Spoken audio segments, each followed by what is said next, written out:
ఉన్న బంగారాన్ని విడిపించి ఆ రోజు ఆన్లైన్ రేటుకే మేము కొంటాం. Sharma gold company.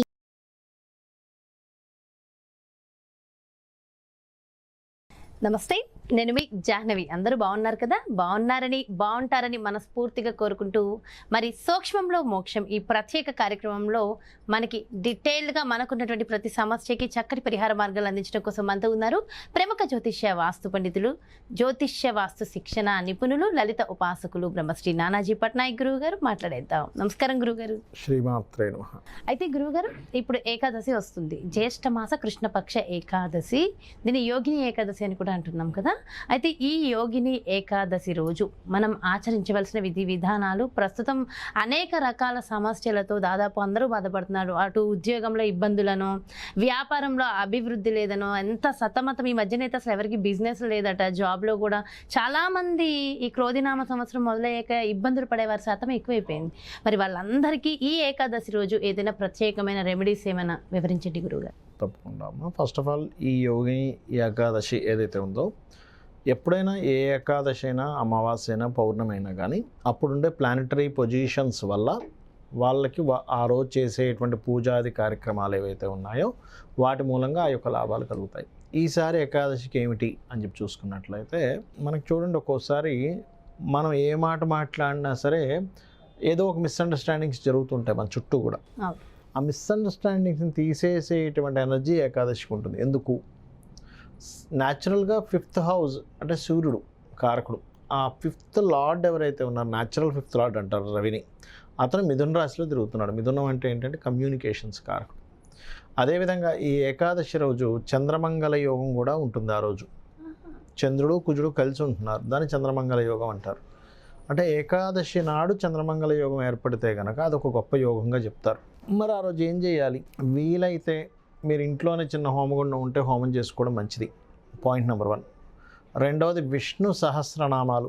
మాకు చిన్న గుండం ఏమి లేదంటే, ఏమీ తెలియదు అనుకునేటువంటి వారు చక్కగా విష్ణువు యొక్క సహస్రనామాలు రెగ్యులర్గా విన్నా సరిపోతుంది. లేదు, మరి కొంతమందికి ఏమిటంటే అసలు విష్ణు సహస్రనామాలు పూర్తిగా రావు వాళ్ళకి. అటువంటి వారు ఓం మధుసూదనాయ నమః అనే మంత్రం బ్రహ్మాండంగా పనిచేస్తుంది ఏకాదశి రోజు చేసుకున్నట్లయితే. అయితే చాలామందికి ఏంటంటే కన్ఫ్యూజన్స్ ఉన్నాయి. ఎట్లాగా? కొంతమంది ఉపవాసం ఉండొచ్చు అంటారు. ఉపవాసం అంటే భగవంతుడికి దగ్గరగా ఉండడమే అంటారు. కొంతమంది ఏమో నిజంగానే అన్నపానీయాలు ముట్టకూడదు అంటారు. ఏమిటి అంటే, మీరు ఏ పూజ చేసినా, అంటే మిగతా రకరకాల పూజలు ఉంటాయి, నోములు ఉంటాయి, వాటన్నిటికీ మీరు ఉపవాసం ఉన్నా లేకపోయినా పెద్ద ఇబ్బంది ఉండదు. కానీ ఏకాదశికి మాత్రం ఖచ్చితంగా 100% ఉపవాసం ఉండవలసిందే. ఎటువంటి ఉపవాసం? ఏదో భగవంతుడు దగ్గరగా ఉండేటువంటి ఉపవాసం అంటే దగ్గరగా ఉండడం ఒకటే కాకుండా మీరు ఖచ్చితంగా ఫుడ్ని ఆ రోజు తినకుండా ఉండవలసిందే. దానికి ఎగ్జంప్షన్ చిన్నపిల్లలు, స్త్రీలు, ముసలి వాళ్ళు, రోగిష్ఠులకి సంబంధం లేదు. ఇది వాళ్ళు పళ్ళమో ఏదో ఒకటి తినొచ్చు, దానికి సంబంధం లేదు, వాళ్ళు ఉండాలని రూల్ లేదు. ఇక్కడ మాత్రం అంతా ఆరోగ్యంగా ఉంది అనుకునేటువంటి వాళ్ళు మాత్రం మంగళవారం రోజు వస్తుంది ఏకాదశి, ఉదయం ప్రారంభిస్తే నెక్స్ట్ డే ఉదయం వరకు కూడా ఉండాలి. 24 hours ఎగ్జాక్ట్లీగా ఏమీ తీసుకోకుండా ఉండాలి. ఇక మరీ నేను ఏమీ తీసుకోకుండా ఉండలేను, నాకు కొంచెం లో బీపీలు, హై బీపీగా ఉంటుంది, కొంతమందికి బీపీలు, షుగర్ లేకపోయినా ఆకలి ఉంటుంది, నాకు ఎలాగో అయిపోతుంది అనుకునేటువంటి వారు పళ్ళు తీసుకోవచ్చు, తప్పులేదు. ఎవరైనా అలా ఉండలేని స్థితిలో ఉంటే కనుక, ఉండగలను అనుకుంటే ఉంటే ఆరోగ్యానికి మంచిది. ముఖ్యంగా గుర్తుపెట్టుకోండి. ఎందుకంటే మహావిష్ణువట, మనం అతని కోసం ఏదైతే మనం ఉపవాసం ఉండి ఆయన నామాన్ని స్మరిస్తామో, ఉపవాసం ఉన్నందుకు ఇది ఒక పరిహారంగా పనిచేస్తుంది. ఎటువంటి పరిహారంగా పనిచేస్తుంది?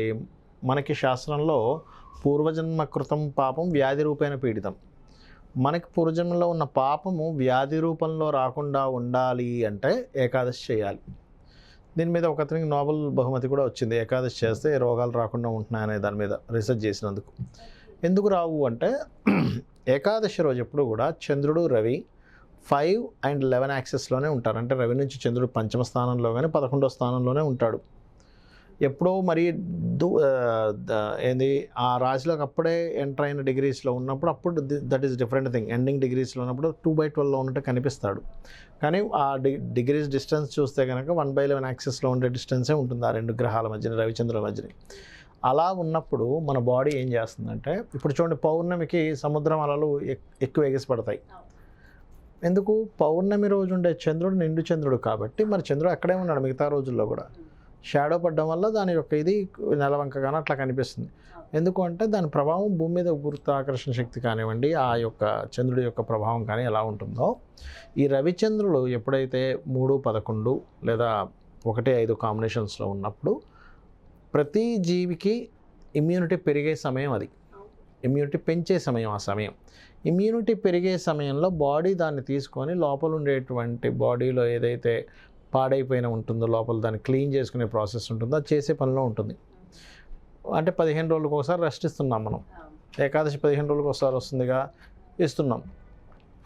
అలా చేసినందుకు ఏమవుతుంది, బాడీలో మనకి క్లియర్ అవుతుంది. చాలా విషయాలు ఏంటంటే మనకి ఏకాదశి ద్వారా కొంత అయితే డీప్ స్లీప్లోకి వెళ్తే కూడా మనిషికి అనేకమైన అనారోగ్యాలు పోతాయి. డీప్ స్లీప్లోకి వెళ్తే నిద్ర పట్టకపోతే అనారోగ్యాలు వస్తాయి. మీరు గమనించండి, కావాలంటే మీకు సరిగా నిద్ర పడుతుందా అని అడుగుతారు ఏ డాక్టర్ గారి దగ్గరికి వెళ్ళినా కూడా. అది అయితే ఎప్పుడైనా సరే ఏకాదశి వ్రతం చేసేటప్పుడు మీకు గనక ఉదాహరణకి అప్పులు బాగా ఉన్నాయనుకోండి, పెసలతో చేసిన పదార్థాన్ని ఏకాదశి రోజు దానం ఇస్తే, పెసలు దానం ఇచ్చిన, పెసలతో చేసిన పదార్థం దానం ఇచ్చిన ఏకాదశి రోజు మీకు అప్పులు క్లియర్ అయ్యేటువంటి యోగం తొందరగా అప్పులు క్లియర్ అయిపోతాయి అన్నమాట. అదొకటి. అండ్ అదేవిధంగా ఉదయాన్నే నిద్రలేచి కాలకృత్యాలు తెచ్చుకొని నిత్య పూజాది కార్యక్రమాలు చేసుకుని దాని తర్వాత విష్ణు సహస్రనామాలు శివాలయంలో కూర్చొనైనా చదవచ్చు, ఇంట్లో అయినా చదువుకోవచ్చు, దానిలో తప్పేం లేదు. మరలా సాయంత్రం పూట సేమ్ విష్ణువుకి సంబంధించిన నామాలు లేదా కొంతమంది లలిత కూడా చదువుతారు ఏకాదశి రోజు, చేసుకోవచ్చు. ఈ పూజ చేస్తున్నంత మాత్రాన మిగతా పనులన్నీ ఆపేయాల్సిన పనేం లేదు. పొద్దున పూజ చేసుకుంటాం, ఆఫీస్కి వెళ్తాం, సాయంత్రం కొంచెం త్వరగా వచ్చి ఇంట్లో పూజ చేసుకుంటాం. కాకపోతే ఈరోజు చేసే ప్రతి వాక్యము, మనం చేసే ఏదైనా సరే విష్ణువుకి సమర్పిస్తున్నాననే భావంతో చేయండి. బండి నడిపిస్తున్నాం, ఇంటి నుంచి ఆఫీస్కి వెళ్తున్నాం, స్వామి నీ కోసం చేస్తున్నా ఈ బండి నడపడం కూడా అనుకోండి.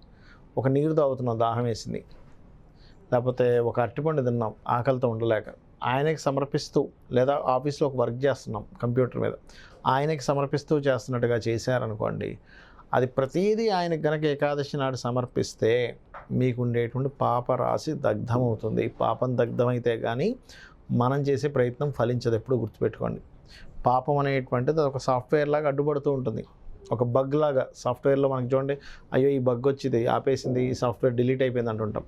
అలా వెంటబడుతూ ఉంటుంది కనబడకుండా. సాఫ్ట్వేర్ మన కంటికి కనిపిస్తుందా? కనిపించదు, కానీ అది పనిచేస్తుందా లేదా? అలాగే ఈ సాఫ్ట్వేర్ కూడా కనబడదు. ఈ కర్మ అనే సాఫ్ట్వేర్, ఈ కర్మ అడ్డం పడుతూ ఉంటుంది. ఈ ఏకాదశికి ఎవరైతే ఇలా చేస్తుంటారో ఖచ్చితంగా వాళ్ళకి క్లియర్ అవుతుంది. సో ఖచ్చితంగా చేయాల్సిందే కొన్ని విధి విధానాలు. మిస్కమ్యూనికేషన్స్, అలాగే మధ్యవర్తిత్వంగా ఉండి ఇబ్బంది పడ్డామండి, అనవసరంగా నిందలు అనుభవిస్తున్నాము, అలాగే అధికారులతో ఆఫీస్లో బాస్ యొక్క ప్రభావం నా మీద ఎక్కువగా ఉంది అంటూ ఉంటారు కొంతమంది. అటువంటివన్నీ కూడా క్లియర్ అవుతాయి ఏకాదశి చేసినట్లయితే, చేయడం వల్ల. సో చాలా మందికి అనేక రకాలుగా ఉపయోగపడుతుంది. అండ్ ఇప్పుడు చాలా ఇబ్బందులు పడుతున్నారు కాబట్టి సో చాలా మంచి ఏకాదశి ఇది. అండ్ చంద్ర మంగళ యోగం అని కూడా అన్నారు కదా, చాలా అద్భుతంగా వివరించారు గురుగారు. ప్రతి విషయాన్ని చక్కగా ఎక్స్ప్లెయిన్ చేశారు. మరి అలాగే ఒక చిన్న మంత్రం ఆ రోజు చెప్పించుకునేది కూడా ఒక్కసారి ఒకటేనమ్మా, ఓం మధుసూదనాయ నమః, లేదా మొత్తం కేశవ నామాలు ఉంటాయి సరే, కేశవ నామాలు 24 నామాలు జపించుకున్నా మంచిదే. ఓం కేశవాయ స్వాహ, మాధవాయ స్వాహ, నారాయణ స్వాహ ఉంటుంది కదా, అవి చేసుకున్నా సరిపోతుంది. ఓకే, సో కేశవ నామాలైనా చేసుకోవచ్చు, లేదా ఓం మధుసూదనాయ నమః ఒక్క మంత్రమైనా చేసుకోవచ్చు. అంటే చాలా మంచిది. ఎంతో చక్కగా ఎక్స్ప్లెయిన్ చేశారు గురుగారు. Thank you so much. నమస్కారం. శ్రీమాత్రే నమః. చూసారు కదండి, మరి ఇది ఏకాదశి, ముఖ్యంగా చంద్ర మంగళ యోగం ఉన్నటువంటి అద్భుతమైన ఏకాదశి, యోగిని ఏకాదశి. మరి ఆ రోజు ప్రతి ఒక్కళ్ళు కూడా ఖచ్చితంగా ఆచరించవలసిన విధి విధానాలు, దానివల్ల కలిగే ఫలితాలను కూడా ఎంతో చక్కగా ఎక్స్ప్లెయిన్ చేశారు కదా గురుగారు. మరో ప్రత్యేకమైన కార్యక్రమంతో మళ్ళీ మీ ముందుకు వచ్చేస్తాను. అదేవిధంగా చాలామంది సమస్యలతో బాధపడుతున్నాను, విపరీతంగా సతమతం అవుతున్నాను, ఏం చేయాలి నాకేం అర్థం కావట్లేదు అనుకున్నప్పుడు ఖచ్చితంగా ఒక్కసారి జాతక పరిశీలన అనేది చాలా చాలా ముఖ్యం. మరి మీ యొక్క జాతక పరిశీలన ద్వారా మీ సమస్యలకు చెక్ పెట్టే ఒక మార్గం కావాలి, మన నానాజీ పట్నాయక్ గురువు గారి అపాయింట్మెంట్ కావాలి అనుకుంటే అసలు ఆలస్యం చేయొద్దు. క్రింద డిస్ప్లే అవుతున్నటువంటి నెంబర్స్కి కాల్ చేయండి, అపాయింట్మెంట్ తీసుకోండి. నమస్తే. సుమన్ టీవీలో మీ పర్సనల్ అండ్ బిజినెస్ ప్రమోషన్స్ కోసం కింది నెంబర్కి కాంటాక్ట్ చేయండి.